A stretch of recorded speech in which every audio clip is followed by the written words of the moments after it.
Hi hello అందరికీ నమస్కారం. Welcome back to our channel. Telangana రాష్ట్రంలో పంట పెట్టుబడి సాయానికి సంబంధించి ఎకరాకి 6,000 రూపాయల చొప్పున ఈరోజు ఎన్ని ఎకరాల వాళ్ళ వరకు భరోసా నిధులు జమ కాబోతున్నాయి, ఇప్పటి వరకు ప్రభుత్వం ఎన్ని ఎకరాల వాళ్ళకు జమ చేసింది అనే ప్రూఫ్స్తో సహా కొన్ని స్టేట్మెంట్స్ అనేవి మీకు ఈ వీడియోలో చూపించబోతున్నాను. మీరు వీడియోని చివరకు చూడండి. ఇది ఫేక్ వీడియో అయితే కాదు, ఇది 100% జెన్యూన్ ఇన్ఫర్మేషన్. మీరు పూర్తి స్థాయిలో ఇన్ఫర్మేషన్పై అవగాహన లేకపోవడం కారణంగానే ఇది ఫేక్ వీడియోగా మీరు భావిస్తున్నారు. మీకు ఈ వీడియోలో ప్రజెంట్ ఉన్న లేటెస్ట్ అప్డేట్స్, అలాగే మీకు ఎంత పట్టా కలిగి ఉంది, ఆ పట్టాకి భరోసా నిధులు ఎప్పుడు రానున్నాయి అనే సమాచారాన్ని నేను తెలియజేసే ప్రయత్నం చేస్తాను. ఈ వీడియోని ఒక లైక్ చేయండి, మీ తోటి వాళ్ళకు కూడా షేర్ చేయండి. నా ఇన్ఫర్మేషన్ నచ్చకపోతే డిస్లైక్ చేసినా కూడా పర్లేదు. ఇక అప్డేట్లోకి వస్తే ముందు వాస్తవాలు మాట్లాడుకుంటేనే మీకు ప్రస్తుత పరిస్థితులు అర్థం కావడానికి అవకాశం ఉంటుంది. తెలంగాణ రాష్ట్రంలో మాజీ ముఖ్యమంత్రులు సీఎం కేసీఆర్ గారు 4,000 రూపాయలతో మొదట ఈ పథకాన్ని ప్రారంభించడం జరిగింది. కాలక్రమేణా 5,000 రూపాయలతో 2023 వరకు, అలాగే 2024లో కూడా రేవంత్ రెడ్డి సర్కార్ ఈ రైతు భరోసా నిధులను 5,000 రూపాయలతో రైతు బంధు పేరుతో ఇచ్చిందనమాట. అయితే తెలంగాణ రాష్ట్రంలో జనవరి 26వ తారీఖు నాడు 2025లో రైతు భరోసా అనే పథకాన్ని 6,000 రూపాయలతో కాంగ్రెస్ ప్రభుత్వం ప్రారంభించింది. కానీ ఇప్పటి వరకు ఎన్ని ఎకరాల వరకు ఇచ్చింది అంటే అధికారికంగా మాత్రం 3 ఎకరాలు అని చెప్పేసి చెప్తున్నారు. కానీ ఈ 3 ఎకరాలలో కూడా 50% వరకు నిధులు మాత్రమే లబ్ధిదారి ఖాతాలోకి బదిలీ అయినట్లుగా కొన్ని దినపత్రికలలో స్టేట్మెంట్స్ కనిపిస్తున్నాయి. మొత్తానికి 4, 5, 6 ఎకరాలకు సంబంధించిన అప్డేట్ గురించి ఈ వీడియోలో మాట్లాడుకోవాలి కాబట్టి తాజాగా సీఎం రేవంత్ రెడ్డి గారు చేసిన కొన్ని వ్యాఖ్యలు మీకు చూపించే ప్రయత్నం చేస్తాను.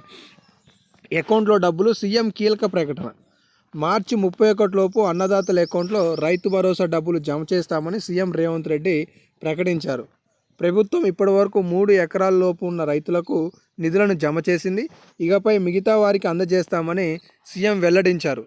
ఇలా తొలి ఎకరానికి సంబంధించిన 17 లక్షల మందికి 557 కోట్ల రూపాయలు, రెండో విడతలో 2 ఎకరాలకు సంబంధించిన 13 లక్షల మందికి 1,000 కోట్ల రూపాయలు, 3 ఎకరాలకు సంబంధించిన మూడో విడత కింద 9 లక్షల మందికి 1,200 కోట్ల రూపాయలు, ఇలా 3 ఎకరాల వాళ్ళకి జమ చేశామని చెప్పడమే కాకుండా బట్టి విక్రమార్క గారు కూడా మొన్న స్టేట్మెంట్ ఇచ్చారు.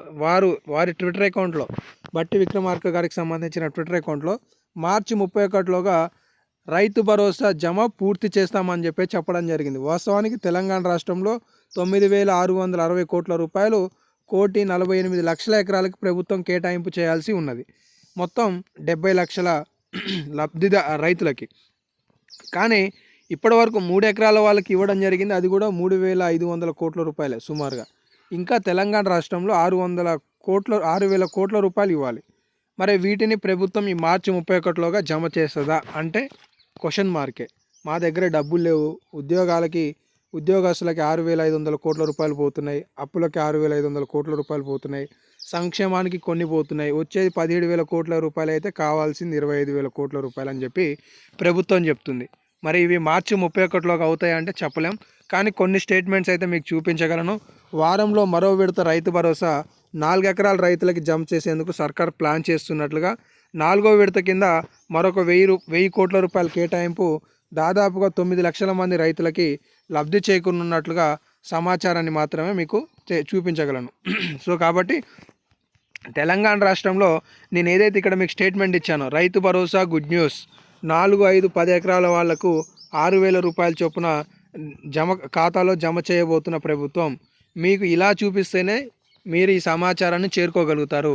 ఉన్నట్లుగా చెప్పే ప్రయత్నమే చేస్తున్నాం. కానీ ఇక్కడ థంబ్నెయిల్స్ విషయానికి వస్తే ఒక మేలురాయి అంటే ఈరోజు 4 ఎకరాలు అయితే 5, 6 ఎకరాల వారికి అని చెప్పేసి అంటే రానున్న రోజులలో జమ కాబోతున్నాయి అనేది విశ్లేషణ. ఎందుకంటే ఇక్కడ వాళ్ళు చాలా స్పష్టంగా ముఖ్యమంత్రులే చెప్పడం జరిగింది. ఏమని, మార్చి 31 లోపు జమ పూర్తి చేస్తామని చెప్పేసి వెల్లడించడం జరిగింది. కాబట్టి ఆ విధంగా థంబ్నెయిల్స్ ఉన్నాయి. ఇవైతే స్టేట్మెంట్స్. ఇంకేమైనా అప్డేట్స్ ఉంటే తదుపరి వీడియోలలో మీకు సమాచారం అందుతుంటుంది. మిస్ కావద్దని కూడా మన ఛానల్ని సబ్స్క్రైబ్ చేసుకోండి. మన ఛానల్ని ఆదరిస్తున్నందుకు మీ అందరికీ కూడా ధన్యవాదాలు.